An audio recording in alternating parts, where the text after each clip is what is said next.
Pakistan medical association के general secretary doctor कैसर सज्जाद हमारे साथ हैं। डॉक्टर साहब, सिंध में कोरोना मरीजों और उनका इलाज करने वाले डॉक्टर्स के इस्तेमाल शुदा मास्क, ग्लव्स और दीगर तिब्बी फुजला जो है वो मुनासिब तौर पर ठिकाने ना लगाए जाने का इंकशाफ हुआ है। बिल्कुल हम पूरी एक हमने खबर बताई है।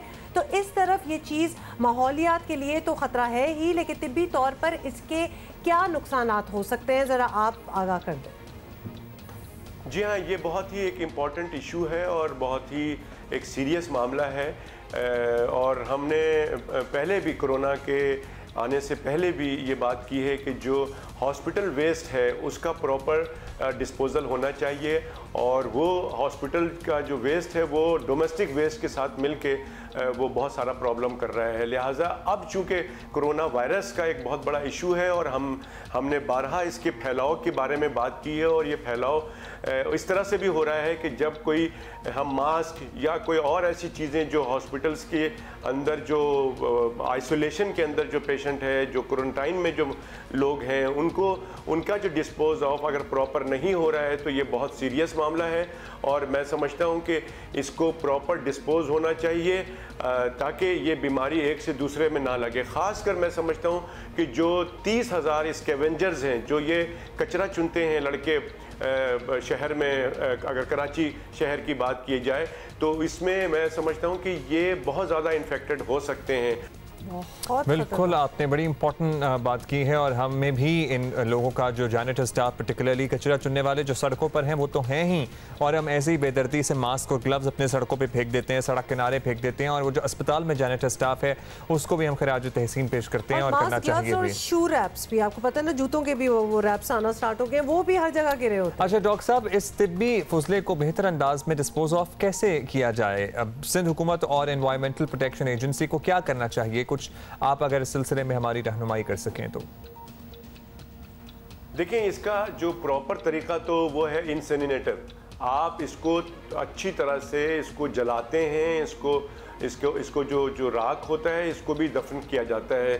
लेकिन जहाँ इंसिनरेटर है, ये तमाम फजला जिन जिन जगहों पे इसके हॉस्पिटल के वेस्ट हैं, अगर उन अस्पतालों में अगर इंसिनरेटर अवेलेबल नहीं है, दस्तयाब नहीं है, तो जहाँ अवेलेबल है उसको वहाँ ले जाकर उसको प्रॉपर तरीके से बर्न आउट किया जाए, ताकि ये जो जरासीम इसके अंदर है वो मुकम्मल तौर से उसको ख़त्म हो जाए और उससे किसी और को ना लगे।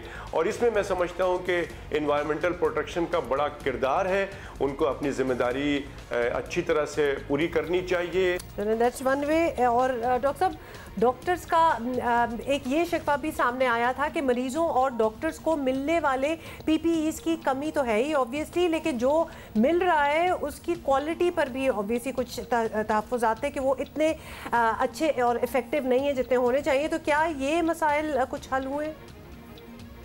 जी हाँ, काफ़ी हद तक हल तो हुआ है, लेकिन अभी तक जो है मुकम्मल ये सलूशन नहीं आया है।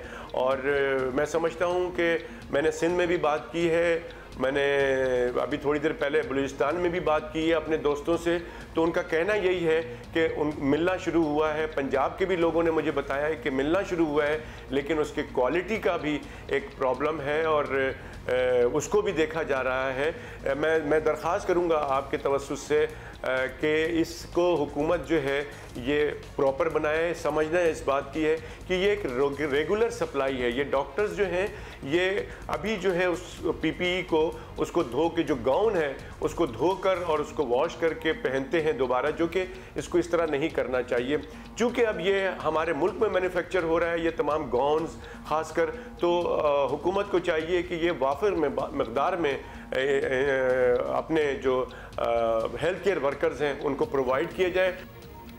बिल्कुल सही बात करें, बहुत शुक्रिया डॉक्टर कैसर सज्जाद। और पर्टिकुलरली जो कोरोना वार्ड्स में काम करने वाले डॉक्टर हैं उनको तो बिल्कुल रीयूज़ नहीं करनी चाहिए ये चीज़ें, क्योंकि उस पर ज़ाहिर है कंटेमिनेशन का ख़तरा है। वही आप दोबारा से पहन रहे हैं, यू नेवर नो कि आप इतने कंटेमिनेटेड एनवायरनमेंट में होते हैं। As far as we are talking about corona wards, जो बाकी दीगर वार्ड्स डिपार्टमेंट्स हैं अस्पताल के, अगर वहाँ पर कोई इस्तेमाल हो रहा है तो वहाँ पर आप गालिबन may be you can reuse और यू मे रीयूज़, लेकिन कोरोना मरीजों के साथ इन टच आने वाली चीज़ों को तो नहीं रीयूज़ होना चाहिए। खास तौर पे आम लोग भी जब अपना जो वेस्टेज घर का होता है उसको भी डिस्पोज ऑफ कर रहे हो और उसमें आपने अगर मास्क और ग्लव्स भी डाले हुए हैं तो please just don't throw them anywhere. मतलब उसको आप अपने थैलों में डाल के थैला सील करके फिर आप कचरे के जो भी एरियाज हैं या जो बिन्स हैं उनमें फेंकें। Just don't throw them around. तो ये SOB भी प्लीज़ आप इसको बड़ी आपने अच्छी बात की है कि एक छोटी थैली नहीं होती, प्लास्टिक वाली थैली होगी, आप उसमें अपने ग्लव्स और मास्क जो भी आप, हम भी जैसे बाहर जा रहे हैं वापस जाएंगे उसमें बंद करके अपने घर के डोमेस्टिक कचरे में डाल दें, ताकि जिसने भी वो कचरा उठाना है उसका डायरेक्ट हाथ ना पड़े उन चीज़ों पे। क्योंकि हमारे यहाँ जितना भी ये स्टाफ होता है जो कचरा चुनता है, या इवन जो भी म्यूनसिपैलिटी की तरफ से या दीगर बोर्ड की तरफ से जो लोग आते हैं, उन्होंने कोई ग्लव्स वगैरह कुछ नहीं पहना होता। That in itself is a tragedy कि उन्होंने क्यों नहीं पहने होते। कितना हाई रिस्क है। मतलब कोरोना तो अभी आया है, वो तो वैसे ही बेचारे इतने हाई रिस्क थे कि क्या क्या और इन्फेक्शंस और चीज़ें निकल आती हैं कचरे में से।